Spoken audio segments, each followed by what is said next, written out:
भाइयों और बहनों, अगर आपने पीएम आवास योजना में आवेदन किया है तो ये वीडियो आपके लिए बहुत जरूरी है, क्योंकि सरकार ने साफ संकेत दिए हैं कि 2026 में पीएम आवास का पैसा आना शुरू होगा। लेकिन एक बहुत आम गलती की वजह से हजारों लोगों की किस्त अटक सकती है। इस वीडियो में मैं आपको साफ साफ बताऊंगा पैसा किस महीने आ सकता है, किन लोगों का नाम नई सूची में है और कौन सी गलती सबसे ज्यादा पैसा रोक रही है। इसलिए वीडियो को अंत तक जरूर देखिए ताकि आपको साफ पता चल सके कि आपका पैसा आएगा या अटकेगा। भाइयों और बहनों, आज मैं आपसे बिल्कुल सीधी और सच्ची बात करने वाला हूं। कोई घुमाव नहीं, कोई बहाना नहीं, क्योंकि यह सवाल सिर्फ ऐसों का नहीं है। यह सवाल आपके घर का है, आपके बच्चों के भविष्य का है और उस सपने का है। तो आप ध्यान से देखिए और सुनिए। सरकार की तरफ से जो संकेत निकलकर सामने आ रहे हैं उनसे यह साफ समझ में आता है कि आने वाले समय में, यानी अगले साल की शुरुआत से, प्रधानमंत्री आवास योजना से जुड़ी राशि को भेजने की प्रक्रिया धीरे धीरे शुरू की जा सकती है। लेकिन यहाँ एक बात बहुत ध्यान से समझने की जरूरत है। यह पैसा किसी के हाथ से घूमकर नहीं आएगा। न कोई एजेंट, न कोई दलाल, न कोई बीच का आदमी। पैसा सीधे उसी बैंक खाते में जाएगा जिसका रिकॉर्ड पहले से सरकारी सिस्टम में सही तरीके से दर्ज है। और यहीं से इस पूरी कहानी का सबसे संवेदनशील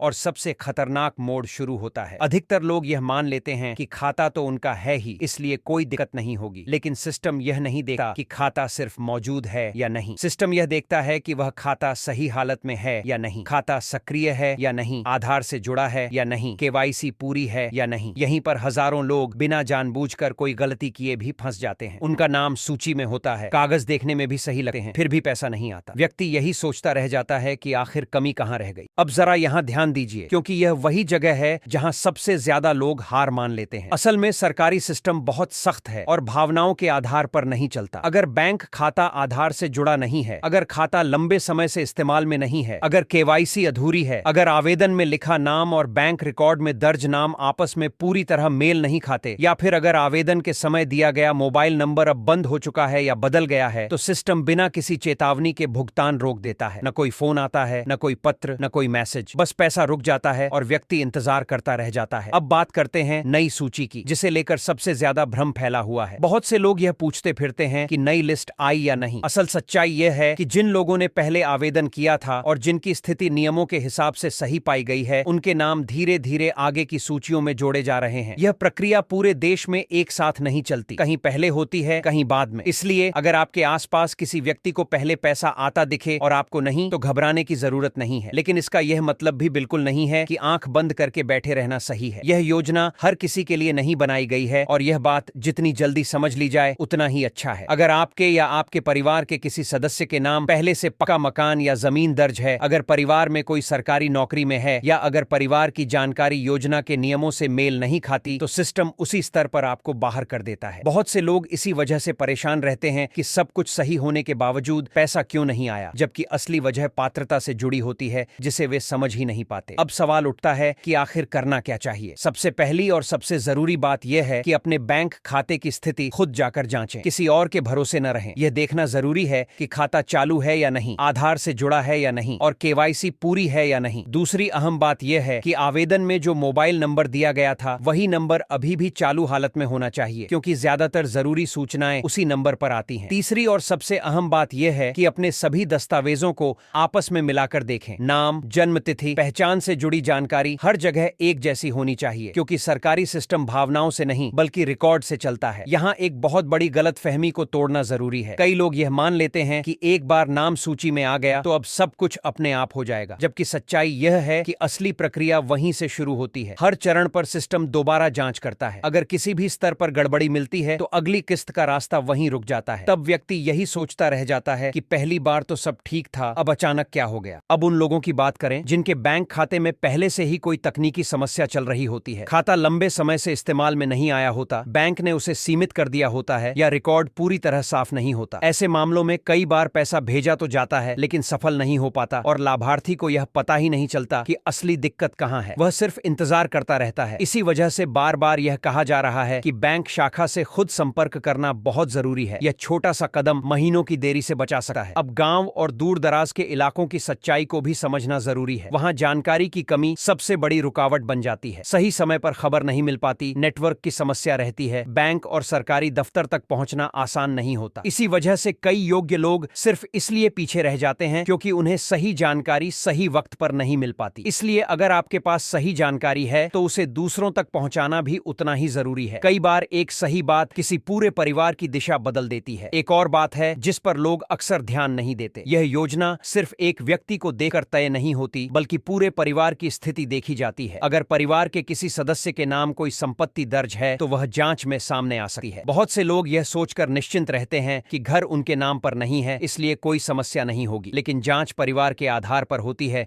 और यहीं पर कई लोग बाहर हो जाते हैं। इसके अलावा जल्दी लाभ पाने के लालच में गलत जानकारी भर देना भी एक बड़ी गलती है। लोग किसी की गलत सलाह में आकर सोचते हैं कि थोड़ा बहुत बदल देने से काम जल्दी हो जाएगा, लेकिन बाद में वही गलत जानकारी सबसे बड़ी रुकावट बन जाती है। सिस्टम में एक बार गलत डेटा चला गया तो उसे ठीक कराना आसान नहीं होता, इसलिए शुरुआत से ही सही जानकारी देना ही सबसे सुरक्षित रास्ता है। अब उन लोगों के बारे में भी बात करना जरूरी है जिन्होंने अभी तक आवेदन नहीं किया है और सोच रहे हैं कि अब कुछ बचा ही नहीं। सबसे पहले यह समझना जरूरी है कि वे इस योजना के दायरे में आते हैं या नहीं। बिना नियम समझे किया गया आवेदन सिर्फ उम्मीद बढ़ाता है और बाद में उसे तोड़ देता है। यह योजना एक लंबी प्रक्रिया का हिस्सा है। पहली किस्त के बाद भी आगे के चरण होते हैं, निर्माण से जुड़ी शर्तें होती हैं। अगर शुरुआत में ही लापरवाही हुई तो आगे का रास्ता और भी कठिन हो सकता है। अफवाहों से बचना भी उतना ही जरूरी है। कोई कहता है कि योजना बंद हो गई, कोई कहता है कि पैसा सिर्फ कुछ खास लोगों को ही मिलेगा। इन बातों में पढ़कर लोग खुद को ही नुकसान पहुंचाते हैं। सच्चाई वही होती है जो रिकॉर्ड में दर्ज होती है और सबसे सही तरीका यही है कि अपनी स्थिति खुद जांची जाए। जैसे जैसे समय नजदीक आएगा जांच और सख्त होती जाएगी। जो लोग तैयार हैं उनके लिए रास्ता आसान होगा, जो लोग अधूरे हैं उनके लिए परेशानी बढ़ेगी। अब खुद से एक सवाल पूछिए, क्या आपने अपने कागज खुद देखे हैं? क्या आपने अपने बैंक खाते की स्थिति खुद जांची है? क्या आपका मोबाइल नंबर वही है जो आवेदन में दर्ज है? अगर इन सवालों का जवाब साफ नहीं है तो यहीं से सुधार शुरू करना जरूरी है। यह योजना उन लोगों के लिए है जिनके लिए पक्का घर सिर्फ एक सपना था। सरकार अपनी तरफ से रास्ता बना रही है, लेकिन उस रास्ते पर चलना आपकी सतर्कता पर निर्भर करता है। सबसे खतरनाक सोच यही है कि अगर इस बार पैसा नहीं आया तो अगली बार अपने आप आ जाएगा। सिस्टम इंतजार का इनाम नहीं देता, सिस्टम सिर्फ सही रिकॉर्ड को आगे बढ़ाता है। अगर किसी स्तर पर आपका मामला अटक गया तो उसे आगे बढ़ाने के लिए आपको खुद कदम उठाने पड़ेंगे। हर किस्त से पहले जानकारी दोबारा जांची जाती है। यह मान लेना कि एक बार सब ठीक हो गया तो आगे भी सब अपने आप ठीक रहेगा बहुत बड़ी भूल हो सकती है। कई मामलों में पहली किस्त आ जाती है लेकिन दूसरी किस्त वहीं अटक जाती है। कारण वही पुराने होते हैं, खाता निष्क्रिय हो जाना, केवाईसी अपडेट न रहना या रिकॉर्ड में कोई बदलाव आ जाना। व्यक्ति यही सोचता रह जाता है कि पहले तो सब ठीक था, अब अचानक क्या हो गया। इसीलिए यह बात बार बार दोहराई जा रही है कि बैंक शाखा जाकर खुद स्थिति पूछना बेहद जरूरी है। यह काम किसी रिश्तेदार या जान पहचान वाले के भरोसे छोड़ना कई बार भारी पड़ सकता है। एक छोटी सी पुष्टि महीनों की देरी से बचा सकती है। अगर सही समय पर सही कदम उठा लिया जाए तो यह योजना आपके लिए सच में वह बदलाव ला सकती है जिसके लिए इसे बनाया गया है। अब जरा एक और सच्चाई पर ध्यान दीजिए जो बहुत कम लोग खुलकर बताते हैं। प्रधानमंत्री आवास योजना में सबसे ज्यादा नुकसान उन लोगों को होता है जो यह सोच लेते हैं कि सरकारी काम है, समय लगेगा, अपने आप हो जाएगा। यही सोच धीरे धीरे इंतजार में बदल जाती है और फिर यही इंतजार कई सालों तक खिंच जाता है। सिस्टम यह नहीं देखता कि आप कितने समय से इंतजार कर रहे हैं, सिस्टम सिर्फ यह देखता है कि इस समय आपका रिकॉर्ड सही है या नहीं। बहुत से लोग ऐसे हैं जिनका आवेदन सालों पहले स्वीकृत हो चुका होता है लेकिन बाद में उनकी स्थिति बदल जाती है। बैंक खाता लंबे समय तक इस्तेमाल में नहीं आता, मोबाइल नंबर बदल जाता है या परिवार की जानकारी में कोई अपडेट नहीं किया जाता। सिस्टम जब अगली बार जांच करता है तो वही पुराना आवेदन अटक जाता है। व्यक्ति यही सोचता रहता है कि एक बार मंजूरी मिल चुकी है,